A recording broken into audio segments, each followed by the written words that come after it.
Hey guys, what is up? And Shadowlands back for another episode of Theory of Everything. Today I'm going to be talking about some theoretical chemistry.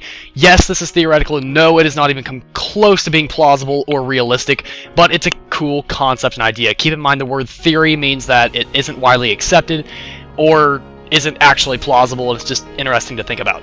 It's not an actual, law of the universe. So this is theoretical chemistry, which means that it's not typically plausible or really possible. So this is going to be talking about how to make a boom that makes a nuclear bomb look like a snap crackle thing. You know, the little pop snaps that you throw on the ground. It makes a nuclear bomb look like that. So TNT, that explosive they use for mining, has approximately 4,100 joules per gram. For every gram of TNT, it puts out that much energy. It puts out that much boom. Which is quite a lot of boom. So, if you look at what I have on screen there, you're going to see a cube shape. That's meant to represent the structure of something called a buckyball. Now, a buckyball, for any of you guys who are in chemistry, it's just a bunch of carbon atoms linked together with a resonating double bond. Now, a resonating double bond, this is like every bond has a certain amount of energy. Double bonds have more than single bonds, triple bonds have more than double bonds, and so on. It goes those kind of bonds when you're talking about bonding electrons. Now, that's kind of strange, and I know a lot of you probably don't understand that, and that's totally fine. I'm going to make this really simple for you guys. So if you look everywhere I have labeled R. Now, think about a buckyball. I said there's a resonating double bond. That means that every third carbon will have a double bond. However, instead of having that double bond, what if we linked that one of the two bonds that make up the double bond so that it has three single bonds, but every third carbon instead of a double bond will have this thing labeled R. Now this thing labeled R, you can see on the bottom left hand corner, I've kind of squiggled it out there. The carbon is attached to a nitrogen, and the nitrogen is attached to two more hydrogens.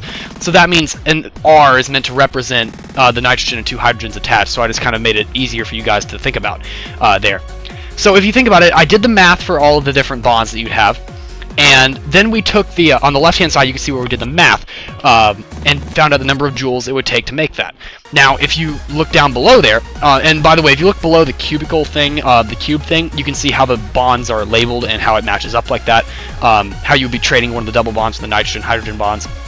But back on the left-hand side of the page, if you look where I've driven approximately 1,500 joules, that's about how much that actually comes out to be.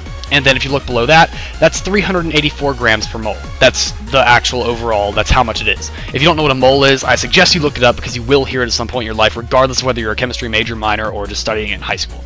So if you look down below that, it comes, if you multiply the 389 grams per mole times the 1 mole per 1.04 times 10 to the 28th joules per gram, joules per mole.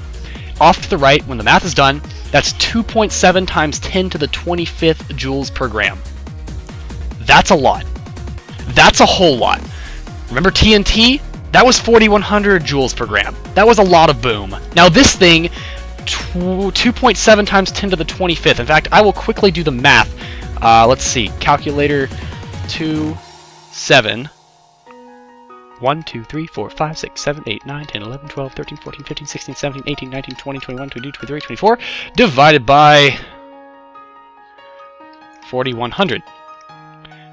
That is approximately 6,500 something times more powerful. That makes a nuclear bomb look like a firecracker, like a little pew, like nothing. That's how powerful this would be. Now, on the other hand, to create this, you would need enough pressure, enough power, to compact the sun into a box the size of the Earth. That's how much pressure, and that's why this is theoretical chemistry.